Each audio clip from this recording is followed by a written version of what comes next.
கர்த்தராகிய இயேசு கிறிஸ்துவின் நாமத்தில் உங்கள் யாவரையும் இயேசுவின் நாமத்தில் வரவேற்கிறோம்.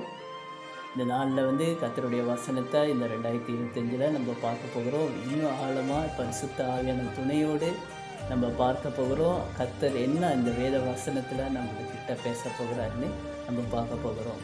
இந்த நாட்களில் நம்ம தலைப்பு என்னதுன்னா, ஊழியக்காரனும் ஊழியக்காரிகளும் ஊழியக்காரன் சொல்லும்போது ஊழியக்காரிகள் சொல்வது பெண்களை குறிக்குது. அப்படின்னா ஊழியம் சொல்லும்போது எல்லாத்துக்கும் ஒரு ஊழியங்கள் வச்சுருக்குது. ஊழியம்னா வேலை. கர்த்தருடைய வசனத்தை நம்ம பார்ப்போம். யோவேல் 2:29, ஊழியக்காரர் மேலும் ஊழியக்காரிகள் மேலும் அந்நாட்களிலே என் ஆவியை ஊற்றுவேன். இந்த வசனம் சொல்லப்பட்டிருக்குது. ஊழியக்காரர்கள் மேலும் ஊழியக்காரிகள் மேலும் கர்த்தருடைய ஆவியானவர் அந்த நாளில் ஊற்றப்படும். இது கடைசி காலமாக இருக்குது. கர்த்தருடைய வருகை சமீபமாக இருக்குது. எல்லாம் இயேசு கிறிஸ்து மரித்து உயிர்த்தெழுந்தோட பேதுரு எல்லாமே அவரோட 12 சீஷர்களும் என்ன செஞ்சாங்க, மேல் மாடியில் இருக்கும்போது பரிசுத்த ஆவியானவர் நிரப்பப்பட்டாங்க. அதனால் இந்நாள் வரைக்கும் பரிசுத்த ஆவியானவர் நமக்குள்ளாக நடத்தி கொண்டு இருக்கிறாரு. பரிசுத்த ஆவியானவர் பெற்றுக்கொண்டு இருக்கிறோம். ஆமென்.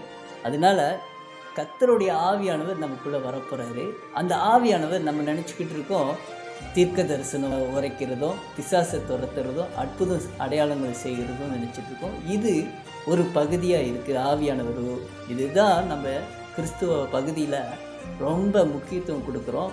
ஆனாலும் நம்ம இன்னொரு பகுதியும் இருக்குது. நம்ம ஒரு பரலோகத்துக்கு நம்ம போகும்போது என்ன செய்ய போகிறோன்னா, கர்த்தர் நாங்கள் நம்மளுக்கு சித்தத்தை செஞ்சவங்க தான் பரலோகத்துக்கு என்டர் பண்ண முடியும். அதனால் என்ன செய்ய போகிறோன்னா, அந்த இன்னொரு அதிகார வசனத்தில் சொல்லப்பட்டிருக்குது. எசேக்கியேல் 36:27, உங்கள் உள்ளத்திலே என் ஆவியை வைத்து உங்களை என் கட்டளைகளில் நடக்கவும் என் நியாயங்களை அவைகளின் படி செய்யவும் பண்ணுவேன். ஆண்டவர் என்ன செய்யறாருன்னா, நம்ம உள்ளத்தில் ஆவியானவரை கொண்டு வந்து கட்டளைகளையும் நியமங்களையும் கை கொள்ளும்படி தான் நம்மளை அந்த ஆவியை ஊற்றுறார்.